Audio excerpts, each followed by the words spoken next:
വിദേശത്തേക്ക് കുടിയേറുന്നവർ അല്ലെങ്കിൽ മൈഗ്രേറ്റ് ചെയ്യുന്നവർ പല വിധത്തിലുള്ള തട്ടിപ്പിനിരയാകുന്നതിനെ കുറിച്ച് പല തവണ നമ്മൾ ചർച്ച ചെയ്തിട്ടുണ്ട്. പലയിടത്തും നമ്മൾ വായിച്ചിട്ടുണ്ട്, കണ്ടിട്ടുണ്ട്, പലരുടെയും അനുഭവങ്ങൾ അടുത്തറിഞ്ഞിട്ടുമുണ്ട്. പക്ഷേ ഇങ്ങനെ തട്ടിപ്പിനിരയാകുന്ന ആളുകൾക്ക് കൈത്താങ്ങായി അല്ലെങ്കിൽ തട്ടിപ്പിനിരയാകാതിരിക്കാനുള്ള മാർഗനിർദ്ദേശങ്ങളുമായി ഒരു അന്താരാഷ്ട്ര സംഘടന പ്രവർത്തിക്കുന്നുണ്ട്. അത് GCMA. ആ GCMAയുടെ UAEയിലെ പ്രവർത്തനങ്ങളൊക്കെ ഏകോപിപ്പിക്കുന്നതും നിയന്ത്രിക്കുന്നതുമൊക്കെ ദുബായിലെ ടോണിയോ ആൻഡ് സിനോറ സ്ഥാപനത്തിൻ്റെ ഓഫീസിൽ നിന്നുമാണ്. അവിടെയാണിത് പ്രവർത്തിക്കുന്നത്. ടോണിയോ ആൻഡ് സിനോറയുടെ CEO റൊജിഷ സജിത്ത് നമ്മളോടൊപ്പം ചേരുന്നുണ്ട്. റൊജിഷ, പലതവണ നമ്മൾ ഇതിനെക്കുറിച്ചൊക്കെ ചർച്ച ചെയ്തിട്ടുണ്ട്. ആദ്യം എന്താണ് GCMA? GCMA എന്ന് പറയുന്നത് global council four migration awareness and social welfare എന്ന ഒരു വിങ്ങാണ്. അത് നാഷണൽ ഹ്യൂമൻ റൈറ്റ്സ് ആൻഡ് ഹ്യൂമാനിറ്റേറിയൻ്റെ സഹായത്തോടു കൂടി നമ്മൾ ഇന്ത്യയിലും അതുപോലെ തന്നെ GCC കൺട്രീസിലെല്ലാം നമ്മൾ ക്ലയൻസിന് സഹായം എത്തിച്ചു കൊടുക്കുക എന്നുള്ളൊരു ഇൻറ്റൻഷനോടെ പ്രവർത്തിക്കുന്ന ഒരു ഓർഗനൈസേഷൻ. എങ്ങനെയാണ് ടോണിയോ ആൻഡ് സിനോറ ഈ GCMAയുടെ പ്രവർത്തനങ്ങൾ ഏകോപിപ്പിക്കുന്നത്? എങ്ങനെയാണ് ആളുകളെ ഹെൽപ്പ് ചെയ്യുന്നത്? മെയിൻലി ഒരു സ്കാമിൽ അകപ്പെട്ടതിന് ശേഷം ഹെൽപ്പ് ചെയ്യുന്നതിനേക്കാളും എളുപ്പമാണ് ഒരു സ്കാമിൽ അകപ്പെടാതിരിക്കാൻ നമ്മൾ ഗൈഡ് ചെയ്യുക എന്നുള്ളത്.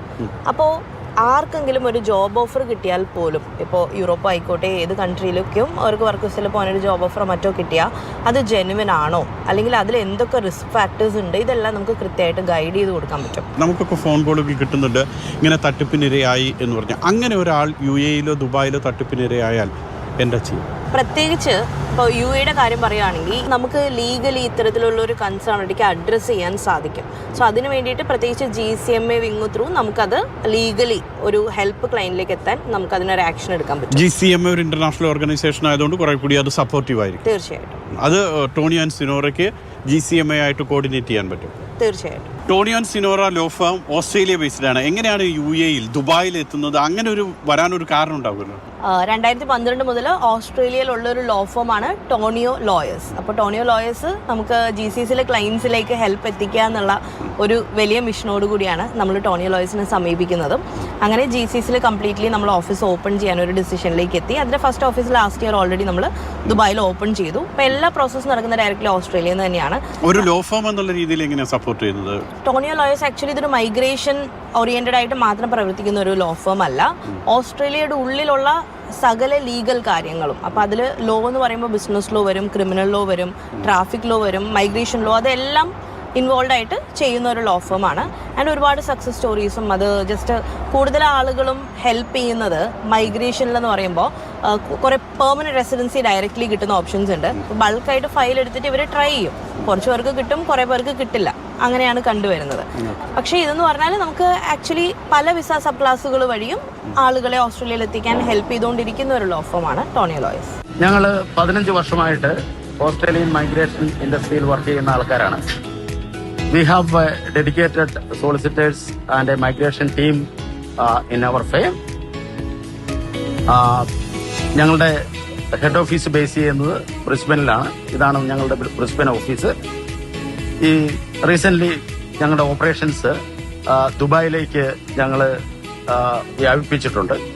നിങ്ങളുടെ എന്ത് മൈഗ്രേഷൻ എൻക്വയറീസിനും ദുബായിലും ഇവിടെ ബ്രിസ്ബനിലെ ഓഫീസിലുള്ളവരും തീർച്ചയായിട്ടും എല്ലാ സഹായങ്ങളും ചെയ്യുന്നതായിരിക്കും. എങ്ങനെയുള്ള ആളുകൾക്കാണ് ഓസ്ട്രേലിയയിലേക്ക് മൈഗ്രേറ്റ് ചെയ്യാനോ അല്ലെങ്കിൽ മറ്റു ജോലിക്ക് പോകാനോ ഒക്കെ കുറച്ചും കൂടെ എളുപ്പം? മെയിൻലി സ്കിൽഡ് വർക്കേഴ്സ് ആണ് ഓസ്ട്രേലിയക്ക് ഏറ്റവും എളുപ്പത്തിൽ മൈഗ്രേറ്റ് ചെയ്യാൻ പറ്റുന്നത്. അപ്പോൾ ഓസ്ട്രേലിയയിലേക്ക് പോകാൻ ഒരുപാട് വിസ സബ് ക്ലാസ്സുകളുണ്ട്.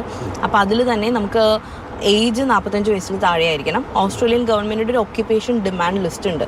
അതായത് ഏതൊരു കൺട്രി മൈഗ്രേഷൻ എൻ്റർടൈൻ ചെയ്യുന്നത് ആ രാജ്യത്ത് സ്കിൽ ഷോർട്ടേജ് ഉള്ള ആളുകൾക്കായിരിക്കും. അപ്പോൾ ആ ഒക്യുപ്പേഷൻ ലിസ്റ്റ് പ്രകാരം അവരുടെ ഒക്യുപ്പേഷൻ ലിസ്റ്റഡ് ആണ്, അവരുടെ ഏജ് 45 വയസ്സിൽ താഴെയാണെങ്കിൽ, പ്ലസ് വേറെയും റിക്വയർമെൻറ്റ്സ് ഉണ്ട്, like point system 65 points meet ചെയ്യണം. അങ്ങനെയാണെങ്കിൽ ഡയറക്റ്റ്ലി അവർക്ക് സ്കിൽഡ് മൈഗ്രേഷൻ ത്രൂ പോവാം. ഈ സ്കിൽഡ് വർക്കേഴ്സ് എന്ന് പറഞ്ഞിട്ട് ഏത് ഏരിയ ആണ് അവർ കൂടുതലായിട്ട് പ്രിഫർ ചെയ്യുന്നത്? ഓസ്ട്രേലിയയുടെ ഒക്യുപ്പേഷൻ ലിസ്റ്റ് വൈഡർ ആണ്. അപ്പോൾ അതിൽ തന്നെ എടുത്തു പറയേണ്ടത് എഞ്ചിനീയേഴ്സ് ഈവൻ ഫ്രഷേഴ്സിന് മൈഗ്രേറ്റ് ചെയ്യാനുള്ള ഓപ്പർച്യൂണിറ്റി ഉണ്ട്. പിന്നെ IT പ്രൊഫഷണൽസ്, അതുപോലെ പ്രോഗ്രാമോ പ്രൊജക്ട് അഡ്മിനിസ്ട്രേറ്റർ, പിന്നെ ഹെൽത്ത് കെയർ സെക്ടേഴ്സ്, നഴ്സസ്, അങ്ങനെ ഒരുപാട് ഒക്യുപ്പേഷൻസ് ഉണ്ട് അതിൽ. പിന്നെ എടുത്ത് പറയേണ്ട ഒരു കാറ്റഗറിയാണ് ട്രേഡ് കാറ്റഗറി എന്ന് പറയുമ്പോഴത്തേനും ഷെഫ്, വെൽഡർ, പ്ലംബർ, ഇലക്ട്രീഷ്യൻ, അത് കുറേ കാറ്റഗറി ഒക്യുപ്പേഷൻസ് അങ്ങനെ എലിജിബിൾ ആവുന്നുണ്ട്. പക്ഷേ ഇംഗ്ലീഷ് ലാംഗ്വേജ് എല്ലാം റിക്വയർഡ് ആണ്. ഈ എഞ്ചിനീയേഴ്സിന് IT പ്രൊഫഷണൽസിനൊന്നും ഇൻ്റർവ്യൂ അങ്ങനെയുള്ള കോൺസെപ്റ്റ് ഇല്ല.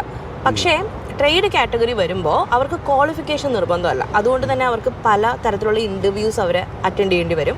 പിന്നെ ഇംഗ്ലീഷ് ലാംഗ്വേജ് PT IELTS പോലുള്ള എക്സാംസ് അവർ ആക്സെപ്റ്റ് ചെയ്യുന്നുണ്ട്. അപ്പോൾ ഈ എക്സാംസിൽ വന്നിട്ട് സ്കോർ എടുക്കണം, റിക്വയർഡ് സ്കോർസ് എടുക്കണം. ഇങ്ങനെ സ്കോറും അതേപോലെ തന്നെ എഡ്യൂക്കേഷണൽ ക്രൈറ്റീരിയ എല്ലാം മീറ്റ് ചെയ്തു എന്ന് വിചാരിക്കും. ഒരാൾക്ക് ഓസ്ട്രേലിയയിലേക്ക് പോകാൻ അല്ലെങ്കിൽ അവിടെ മൈഗ്രേറ്റ് ചെയ്യാൻ സാധാരണ നിലയിൽ എത്രത്തോളം ഒരു മിനിമം കോസ്റ്റ് പറഞ്ഞാൽ എങ്ങനെ വരും? സ്കിൽഡ് മൈഗ്രേഷൻ വഴിയൊക്കെ പോകുന്ന ഒരാളാണെങ്കിൽ അവർക്ക് വിസയുടെ പൈസയും അസസ്മെന്റ് ചാർജസും മാത്രമാണ് ഗവൺമെന്റിൽ അടയ്ക്കേണ്ടത്. അത് ഇപ്പോൾ ഒരാൾ അപ്രോക്സിമേറ്റ്ലി നോക്കിയ ഇന്ത്യൻ റുപ്പീസ് ഒരു 6.57 lakhs താഴെയായിരിക്കും വരിക.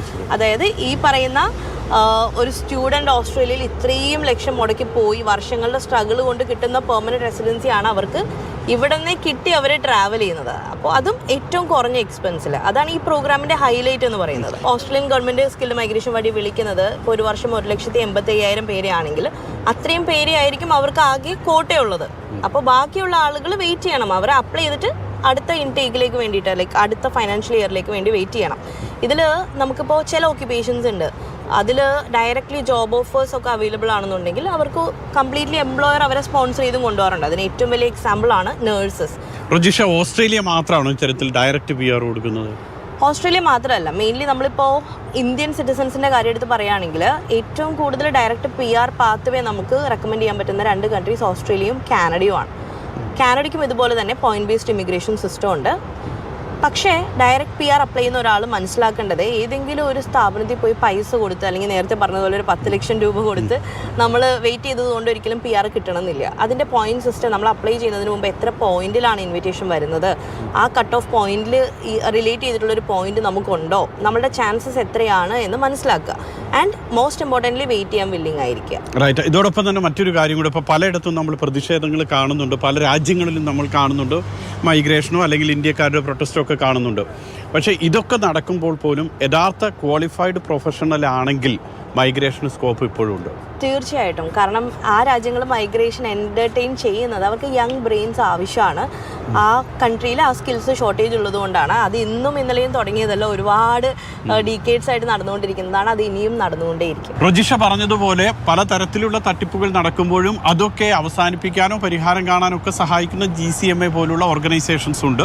അതൊക്കെ പരമാവധി പ്രയോജനപ്പെടുത്തുക. പല വിധത്തിലുള്ള പ്രതിഷേധങ്ങൾ പലയിടത്തും നടക്കുന്നുണ്ടാവും. പക്ഷേ നല്ല ക്വാളിഫൈഡ് കൃത്യമായിട്ട് യോഗ്യതയുള്ള ആളുകളാണെങ്കിൽ പെർമനന്റ് റെസിഡൻസി ലഭിക്കുകയും ചെയ്യും. അതിനുവേണ്ടി ശ്രമിക്കുക, അല്ലേ? തീർച്ചയായിട്ടും. Thank you.